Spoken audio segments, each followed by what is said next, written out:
voudrais d'abord remercier Monsieur le maire Khalifa Sall et toute son équipe pour l'accueil qu'ils nous ont réservé.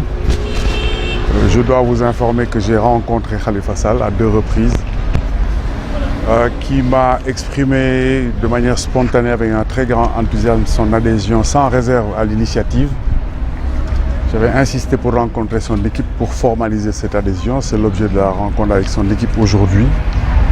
Cette rencontre vient conforter les convergences constatées avec le maire Khalifa Sall.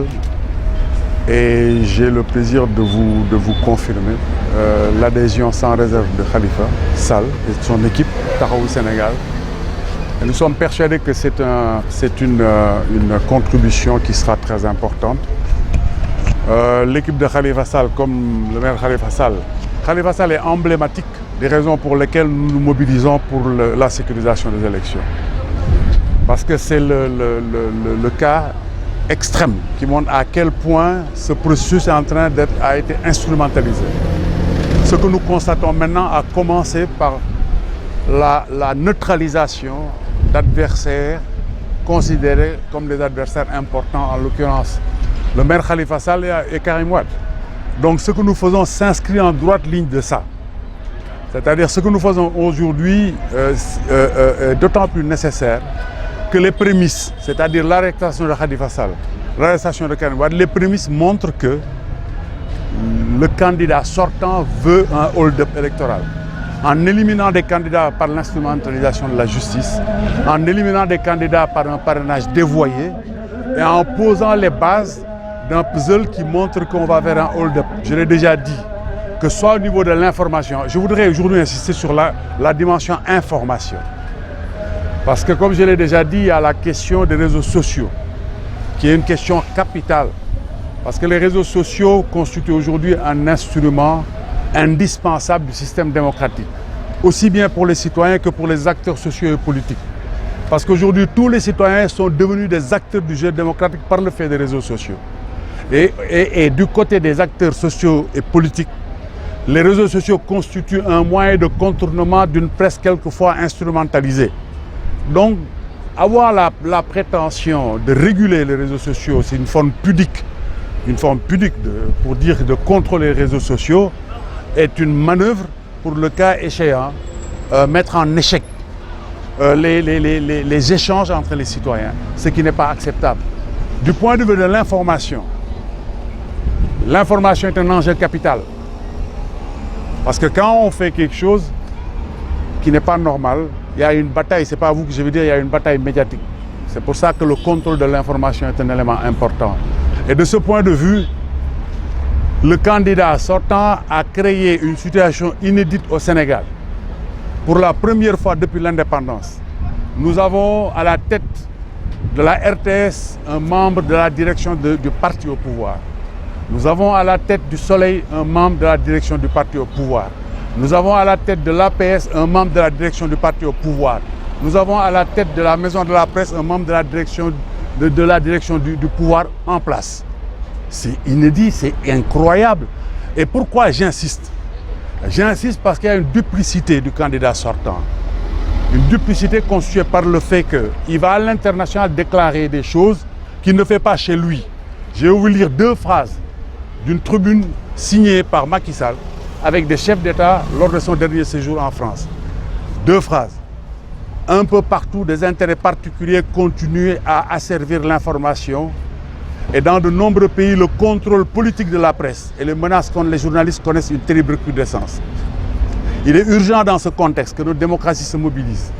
Il est urgent de protéger notre accès à une information indépendante, pluraliste, basée sur des faits, conditions indispensables pour que les individus se forgent librement une opinion et participent valablement au débat démocratique. C'est de la duplicité. On ne peut pas signer une chose pareille et contrôler politiquement la presse de son pays. Ça, il faut que l'opinion nationale et internationale le sache. Et ce combat, il faut que les Sénégalais se réveillent. La RTS, le Soleil, l'APS, la Maison de la Presse, ce sont nos ressources. Nous ne devons pas accepter que ces instruments soient instrumentalisés et mis au service d'intérêts politiques particuliers. Ça, ce n'est qu'un point. Je n'ai pas besoin de rappeler les autres points qui justifient la mise en place de cette plateforme de sécurisation des élections, à part les réseaux sociaux, à part la presse, des équipements anti-émeutes de dernière génération, le parrainage dévoyé, les cartes d'électeurs. Et sur ce point, je vais vous donner un élément d'information capital.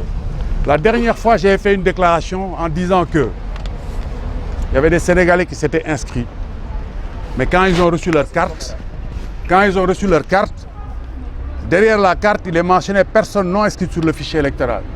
Et le ministre de l'Intérieur avait dit que Maître Mamba Adama Gueye parle de choses qu'il ne maîtrise pas. Maintenant, je vais vous donner un cas précis. Voilà une carte d'électeur. Mamadou Faye. Vous pouvez regarder, personne non inscrite sur le fichier électoral. Personne non inscrite sur le fichier électoral. Cette personne a fait une capture d'écran en allant sur la plateforme. Et vous voyez ici, toujours la même personne, pardon, ce n'est pas Mamadou Faye, c'est Baboucar Faye. Et vous verrez ici, numéro d'électeur 1 000 70 497. Région de Dakar, département de Dakar, Parcelles Assainies, lieu de vote, foyer socio-culturel éducatif, bureau de vote numéro 6. Donc il est inscrit sur liste électorale. Et pourtant la carte qu'il a reçue, sur cette carte, il est mentionné qu'il ne peut pas voter. Voilà la situation. Et ce n'est pas un cas unique parce que vous avez vu sur les réseaux sociaux un de nos compatriotes en Italie qui a fait la même démonstration. Donc ce qu'on dit est clair. Et ça qui montre qu'aujourd'hui, on s'inscrit en droite ligne d'un projet de hold-up électoral.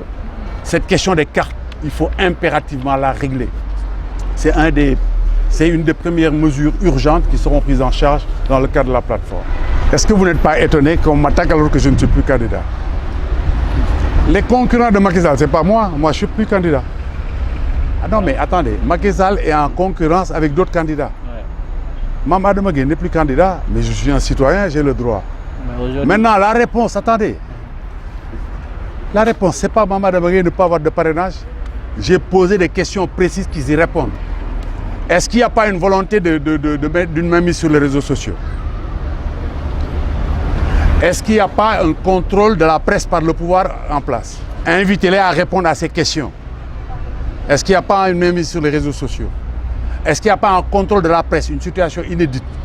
Toute la presse est aux mains du parti au pouvoir. Ce sont des membres de la direction du parti au pouvoir qui sont à la tête de ces organes de presse. Est-ce qu'on ne s'est pas équipé d'équipements anti-émeutes alors que le pays a des difficultés de trésorerie? Et qu'il y a 40 000 jeunes qui sont dans la rue parce que l'État n'a pas payé les universités. Et on dépense notre argent pour acheter des équipements anti-émeutes. Est-ce que le parrainage n'a pas été dévoyé? Est-ce qu'aujourd'hui la question des cartes est réglée? Parce que juillet 2017, c'est pas loin. Il y a eu 1 500 000 Sénégalais qui n'avaient pas leur carte. Il y a 38 recommandations dans le rapport sur le fichier électoral avec 38 mesures correctives recommandées. Est-ce que ces mesures correctives ont été mises en place? C'est ça les vraies questions. Ce n'est pas Mamba Adama Gueye. Moi, je ne suis pas important. C'est le Sénégal qui est important et ses questions. Il faut qu'on réponde à ces questions pour qu'on ait l'assurance qu'on va aller vers des élections transparentes. Et j'attire l'attention de l'opinion que moi, ce n'est pas un combat de Mamba Adama Gueye. On défend la démocratie du Sénégal. On exige des élections transparentes parce que ce sont des élections transparentes qui sont la condition sine qua non d'une paix et d'une stabilité sociale. Et c'est ça la richesse du Sénégal. Mais la RTS et le Soleil et l'APS ne font pas partie de la presse? Bien sûr. Hein? Bien sûr. Est-ce qu'il n'y a pas une partie de la presse qui est instrumentalisée? On est au Sénégal, on se connaît tous. Il y a une presse, il y a une partie de la presse qui est libre, qui fait son travail. Il y a une partie de la presse, même privée, qui est instrumentalisée. Et il y a la presse publique qui est sous le joug du parti au pouvoir. Ça, c'est des réalités objectives. Il ne faut pas s'arrêter. Vous êtes des journalistes.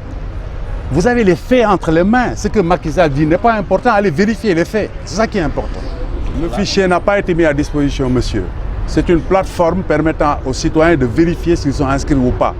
Le fichier n'a pas été mis à disposition.